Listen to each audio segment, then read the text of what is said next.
Today's gospel is one of my bases for believing that Jesus had many women followers because they felt that he was an advocate of their rights as human beings. And I think Jesus got into trouble precisely because he was quite ahead of his time in many ways. His attitude towards women was certainly not consistent with the attitudes of the religious authorities during his time. Think, for example, of that scene where Jesus refused to condemn the woman allegedly caught in the act of adultery. Or think of the way Jesus dealt with that Samaritan woman by the well in the Gospel of John, chapter 4. Or think of the response of Jesus when Martha insisted that her sister Mary should just stay in the kitchen and help her rather than sit at the feet of the Rabbi like a disciple. Or think of the sensitivity of Jesus to that woman who touched the hem of his garment. Or his compassion to that widow of Naim who was burying her only son. Or think of the way Jesus relented after that Syro-Phoenician woman reacted to his reference to her as a dog. I think there Jesus got embarrassed. Or the way he reprimanded the disciples who were driving away the mothers who just wanted to bring their children to Jesus, which is the second part, by the way, of our gospel today. I can give you many more examples. But now, let us take a close look at the implied attitude of Jesus to women in our gospel reading today. Did you hear the question?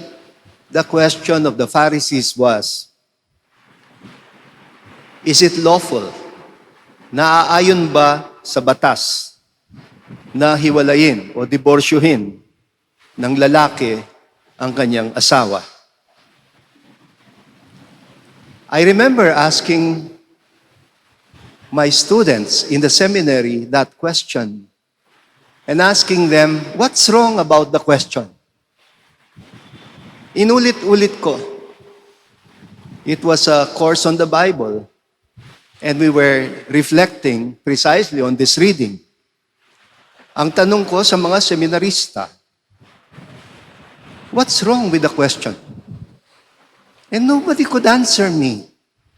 Parang sila yung, puzzled. What's wrong with the question? Sabi ko, pakiulit mo yung question. Inulit naman. Sabi niya, the Pharisees asked, is it lawful for a husband to divorce his wife? Good, sabi ko, pero what's wrong with the question? Walang makasagot sa kanila. Ang sabi ko, hindi ba kayo nagtataka about the way the question was asked? One way yung question.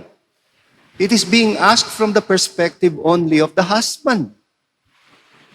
They would never have thought of asking, is it lawful for a woman to divorce her husband? Kaya ako nagulat doon, kasi lahat ng estudyante ko lalaki. Not a single one even bothered to take the perspective of the woman. Well, you guessed it right. They were operating in a male-dominated, sa English they call this androcentric and patriarchal society. In the Jewish laws, only a man could divorce his wife. Never a wife, her husband. That is why in the part where Jesus was talking about, a woman who divorces her husband, that was never the case in Jewish law. But she was posing the question anyway, also from the perspective of the woman. Alam niyo ba na merong dalawang versions ng Ten Commandments? Yung mas alam natin, yung nasa Deuteronomy chapter 5. Pero kung babasahin mo yung Exodus chapter 20, kakaiba yung listing of the Ten Commandments. Doon sa Exodus chapter 20, hindi sila 10 kundi 9 lang. Kasi yung last commandment, ganito ang sinasabi, Thou shalt not covet thy neighbor's house, his wife, his male or female slaves, his ox or ass, or anything that belongs to him. Period. Hindi pa separate commandment ang thou shalt not covet your neighbor's wife. Bakit? Because the wife was not yet regarded as an equal human being on the same status of dignity as the husband. It was like that. The wife was not even treated yet as a human being. She was simply listed as second among the properties of the husband. Mas importante pa yung bahay kaysa asawa. In the list, inuna yung house. Second, yung wife. Third, yung slaves. Yung animals. And then the slaves. Grabe, no? Of course, even the slaves were not treated like human beings.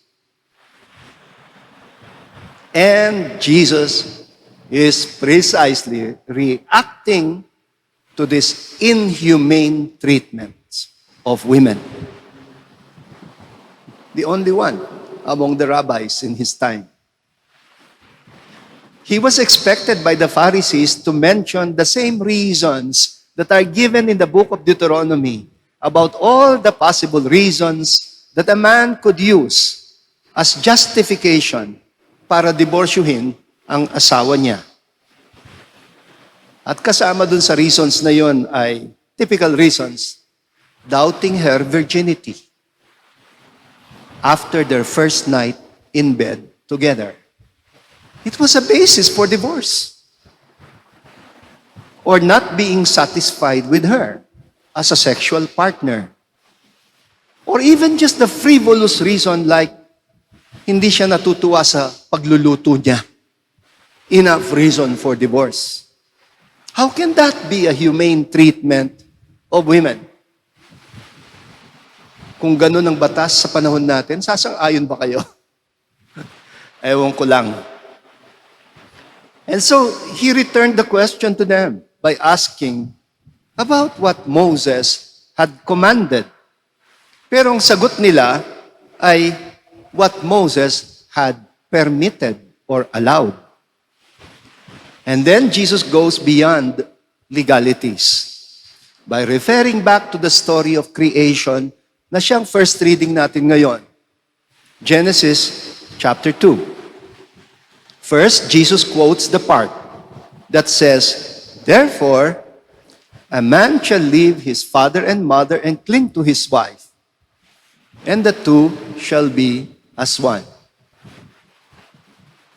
Dito sa atin, ang pinipresuppose natin, the woman shall leave her father and mother and cling to her husband.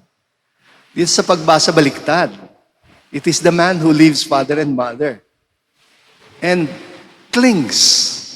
Take note of the word, clings. Yung mga kabataan, ayaw na ayaw nila yung word na yan. Clingy, masyadong clingy. No. Clings to his wife. And the two shall be as one. But after that, Jesus adds his own commentary. Sabi niya, what God has joined together, let no one separate. Dagdag niya yun. Wala yun doon sa scripture. And it was this single line na sinabi ni Jesus that has become the basis for our Christian belief that a marital union brought together by God is supposed to be indissoluble, meaning that it cannot be dissolved, it cannot be put asunder, or it cannot be separated. Pero meron siyang malaking if. If it was God who served as their spiritual bond. It was this teaching that paved the way for our Catholic idea of a sacramental marriage. Our Catholic doctrine of a marriage as an indissoluble sacrament. Meaning, hindi lang siya kontrata ng ikinakasal.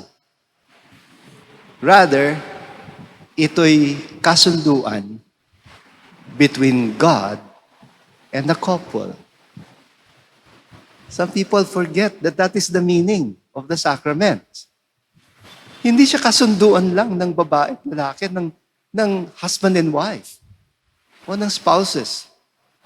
Ang kasunduan is between God and the couple. That because the basis for their union is the eternal God, it cannot be dissolved. There is a certain eternity to it. And nowadays, yun ang kino-question. Meron bang forever? Pwede ba talaga? Well, let's continue reflecting. Kasi we are dealing here with two kinds of contracts. The human contract and the divine contract. Yung human contract, that is the agreement between the spouses, the husband and wife. The divine contract is the agreement or the covenant between the couple and God.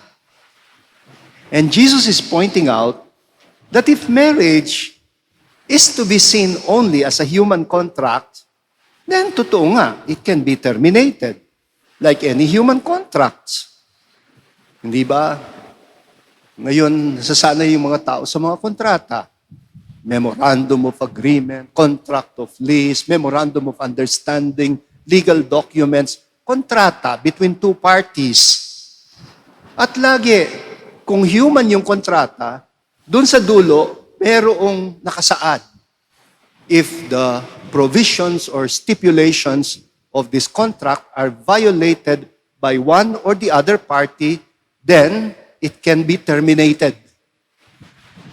Any human contract can be terminated if the agreements are violated. And in Jewish laws, like I said, unfortunately, the agreements were never mutual, but one-sided. Now, Jesus is inviting them to make an act of faith in a marriage as a gift or a covenant that can become stable, it can be strengthened, not just by the love of the couple for each other, but rather by their faith in the God who is love, their faith in the God who unites them, precisely so that they can grow together in divine love as human beings. Therefore, Jesus says, ang pinagsama ng Diyos, huwag paghiwalayin ng tao. What God joined together, let no human being separate. Baliktarin mo yon, tama pa rin ang implication. What God has not joined together, no human being should keep together. Ang hindi pinagsama ng Diyos ay dapat paghiwalayin.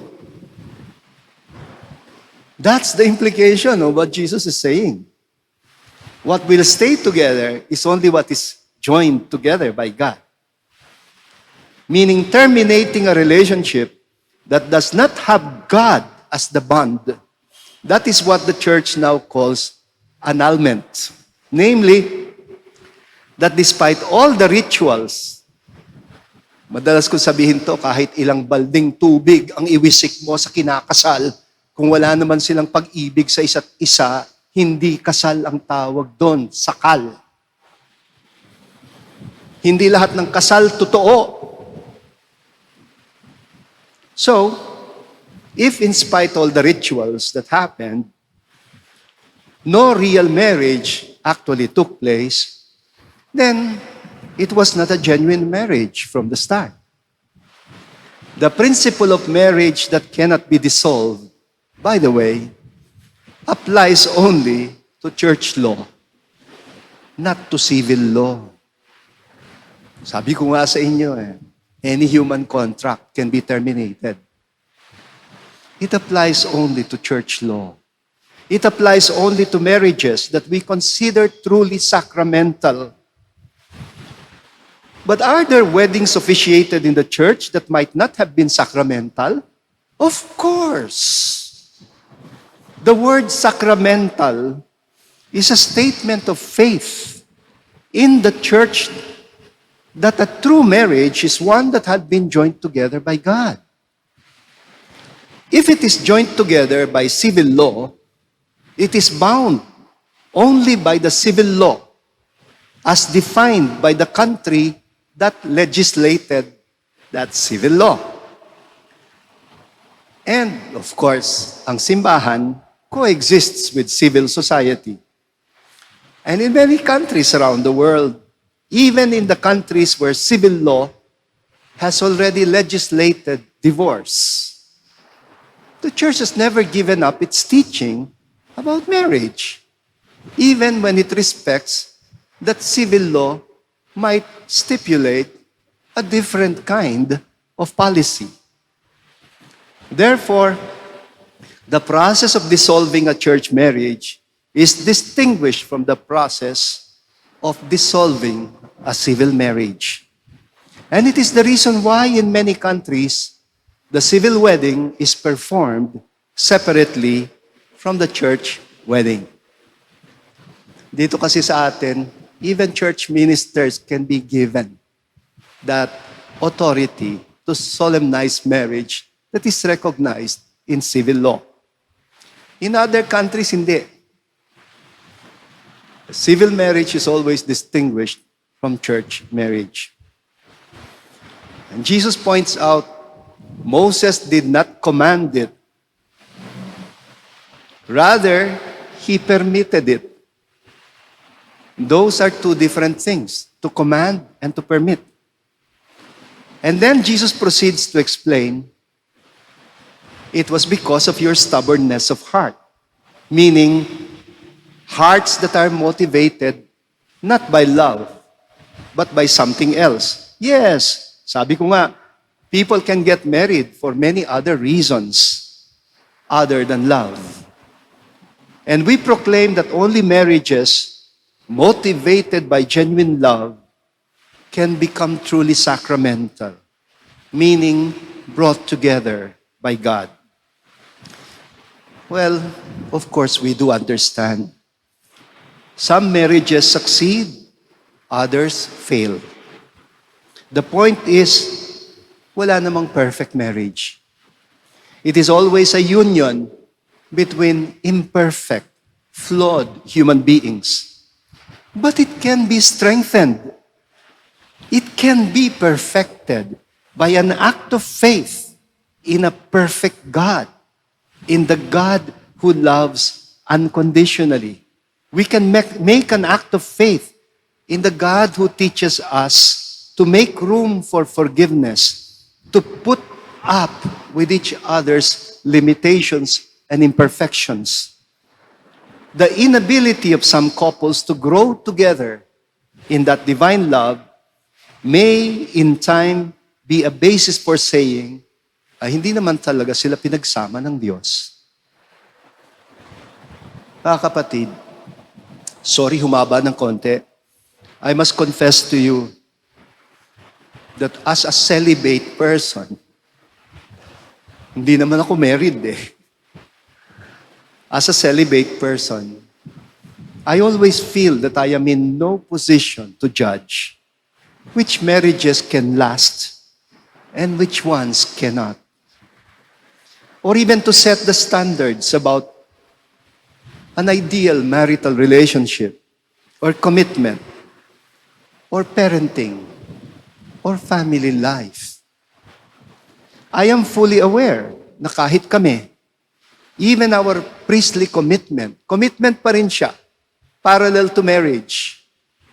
Even our priestly commitment to celibate life can be compromised sometimes because also of human weaknesses.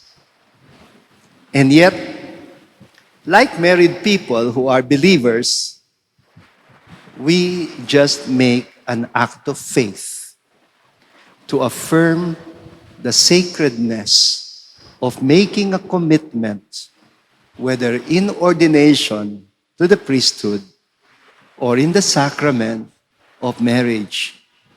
That, at the end of the day, it is only a commitment founded on the love of God that is bound to last. That nothing except the love of God can give us the courage to say, oo naman, mayroong forever.